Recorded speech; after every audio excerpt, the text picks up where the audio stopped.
Welcome back my YouTube channel science with JS.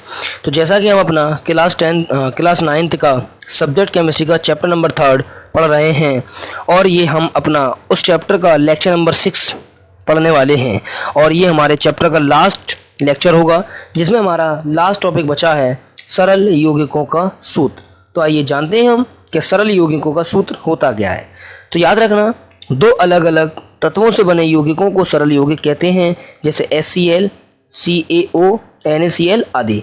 यानी अगर हम बात करें कि सरल यौगिक क्या होते हैं तो दो अलग अलग तत्वों से बना यौगिक। हमारे पास दो तरह के तत्व हैं और वो दोनों तरह के तत्व आपस में एक यौगिक बना लेते हैं तो उसी को हम सरल यौगिक कहते हैं। जैसे कि हाइड्रोजन और क्लोरीन मिलकर HCl बना लेते हैं, कैल्शियम और ऑक्सीजन मिलकर कैल्शियम ऑक्साइड बना लेते हैं और जिस तरह से Na और Cl मिलकर NaCl बना लेते हैं आदि। ऐसे बहुत सारे हमारे यौगिक हैं जो अलग अलग तत्वों से मिलकर बने हुए हैं। तो कुछ दो यौगिक मैंने आपके सामने रखे हैं। पहला रखा है बेटा मैंने आपके सामने कैल्शियम ऑक्साइड का सूत्र। तो आइए जानते हैं किस तरह से इस सूत्र का निर्माण होता है। तो सबसे पहले हम उनको लिख लेते हैं जिस तत्वों से मिलकर ये हमारा यौगिक बना होता है। तो जैसे कि मैंने सबसे पहले तत्व प्रतीक लिखा है, जिसमें तत्व प्रतीक में कैल्शियम और ऑक्सीजन को ऊपर लिखा है। उसके बाद मैंने उसके नीचे उसकी संयोजकता के बारे में लिखा है, यानी कैल्शियम के नीचे कैल्शियम की संयोजकता लिखी है और ऑक्सीजन के नीचे ऑक्सीजन की संयोजकता लिखी गई है। कैल्शियम के नीचे संयोजकता है बेटा +2 और ऑक्सीजन के नीचे संयोजकता लिखी है -2। याद रखना, जब हम सरल यौगिक का सूत्र बनाते हैं तो हम दोनों को क्रॉस मल्टीप्लाई कर देते हैं, यानी कैल्शियम के पास -2 चला जाएगा और ऑक्सीजन के पास +2 चला जाएगा, यानी +2 और -2 आपस में कट जाएगा और जिस तरह से हमें सूत्र प्राप्त होगा जिसका रासायनिक सूत्र होगा कैल्शियम का ऑक्साइड, जैसा कि आपके सामने लिखा है। आइए उदाहरण नंबर 2 के बारे में बात करते हैं। दूसरा उदाहरण है हाइड्रोजन क्लोराइड का सूत्र। तो मैंने सबसे पहले लिखा है तत्व प्रतीक, जिसमें हाइड्रोजन और क्लोरीन को रखा गया है। उसके बाद मैंने संयोजकता को रखा गया है। तो संयोजकता इन दोनों की होती है 1 और 1, तो दोनों को हम क्रॉस मल्टीप्लाई कर देते हैं जिससे हमें सूत्र मिल जाता है HCl। तो हम इस तरह से सरल यौगिकों का सूत्र बनाते हैं। अब आगे बात करते हैं हम अपने आणविक द्रव्यमान के बारे में। तो जानने की कोशिश करते हैं हमारा आणविक द्रव्यमान क्या होता है। तो याद रखना, किसी पदार्थ का आणविक द्रव्यमान उसके एक अणु में उपस्थित संगठन परमाणुओं के द्रव्यमानों का योग होता है। यानी कोई भी हमारे पास पदार्थ है, अगर हम उसका आणविक द्रव्यमान निकालना चाहते हैं तो आणविक द्रव्यमान निकालने के लिए हमें उस पदार्थ के अंदर जितने अणु हैं उन सब का द्रव्यमान निकालना पड़ेगा और उन सब के द्रव्यमानों को जोड़ना पड़ेगा, तब जाकर हमें आणविक द्रव्यमान का मान मिलता है। तो जैसा कि मैंने आपके सामने एक क्वेश्चन भी लिखा है जिसमें आपका क्वेश्चन है कि जल के सापेक्ष आणविक द्रव्यमान का परिकलन कीजिए, यानी आप जल के सापेक्ष आणविक द्रव्यमान को निकालिए। तो मैंने इसका आंसर आपके सामने लिखा है, जैसा कि लिखा है हाइड्रोजन का परमाणु द्रव्यमान बराबर 1, यानी H2 हमें जल का निकालना है। तो जल का फॉर्मूला होता है H2O। तो हम पहले जल का लिखेंगे, उसके बाद ऑक्सीजन का लिखेंगे, फिर इन दोनों को हम आपस में जोड़ देंगे, तब जाकर हमारा आणविक द्रव्यमान निकल पाएगा। तो सबसे पहले हमारा हाइड्रोजन का परमाणु द्रव्यमान बराबर 1, उसके बाद ऑक्सीजन का परमाणु द्रव्यमान बराबर 16।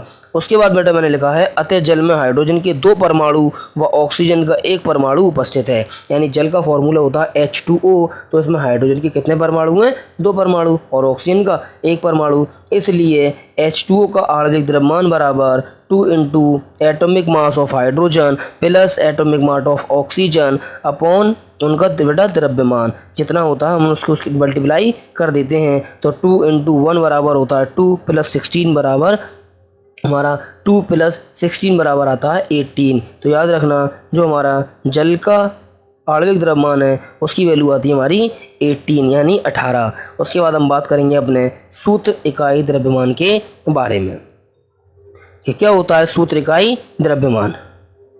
तो किसी पदार्थ का सूत्र इकाई द्रव्यमान उसके सभी संगठन परमाणुओं के परमाणु द्रव्यमानों का योग होता है। यानी सूत्र द्रव्यमान भी हमारा क्या है कि सूत्र इकाई द्रव्यमान में जो पदार्थ हैं और पदार्थ के अंदर जो परमाणु हैं उन सब परमाणुओं के द्रव्यमानों को हम जोड़ लें तो हमारा सूत्र इकाई द्रव्यमान निकल आता है। आगे बात करते हैं, सूत्र द्रव्यमान का परिकलन उसी प्रकार से किया जाता है जिस प्रकार से आणविक द्रव्यमान का करते हैं। यानी जिस तरह से अभी हमने आणविक द्रव्यमान को निकाला उसी तरह से हम सूत्र इकाई द्रव्यमान को भी निकालते हैं।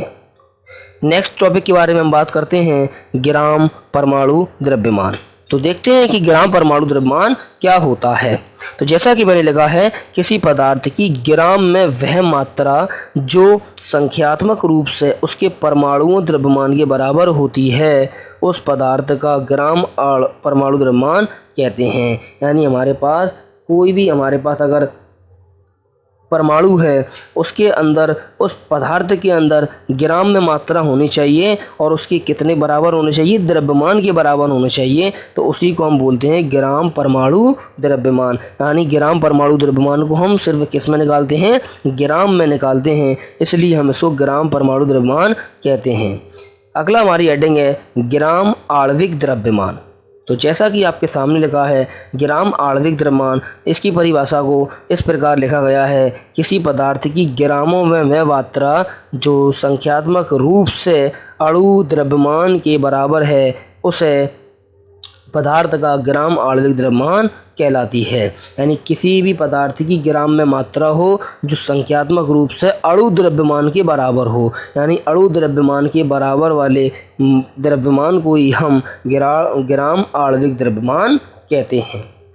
आगे बात करते हैं अपनी हम ग्राम आणविक आयतन के बारे में। तो ग्राम आणविक आयतन, यानी इस बार हम आयतन को निकालेंगे और किस फॉर्म में निकालेंगे, ग्राम के फॉर्म में निकालेंगे। तो किसी भी पदार्थ के 1 ग्राम आणविक द्रव्यमान का गैसीय अवस्था में आयतन ग्राम आणविक द्रव्यमान कहलाता है।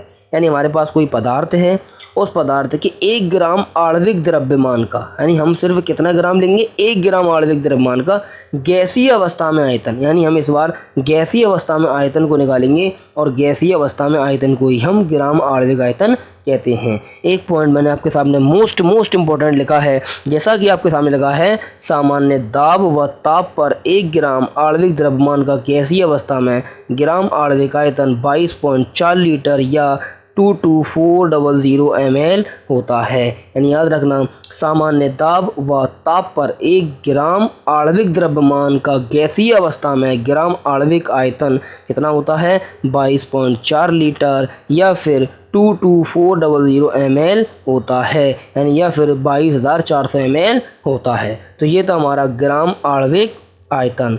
उसके बाद बेटा ये हमारा चैप्टर हुआ कंप्लीट। जैसा कि मैंने लिखा है कि आपका चैप्टर हो चुका है कंप्लीट। अब हम अपना नया चैप्टर स्टार्ट करेंगे जो हमारा चैप्टर नंबर 4 होगा। तो सबसे पहले मैं आपसे बता दूं, ये लोगो रखा गया है आपके सामने, जिसमें मैंने लिखा है साइंस विद जेएस। ये मेरा चैनल का लोगो है, इसको ज़्यादा से ज़्यादा सब्सक्राइब कीजिए, ज़्यादा से ज़्यादा इसको शेयर कीजिए और ज़्यादा से ज़्यादा वीडियो को लाइक कीजिए और वीडियो को कमेंट कीजिए। Thank you very much.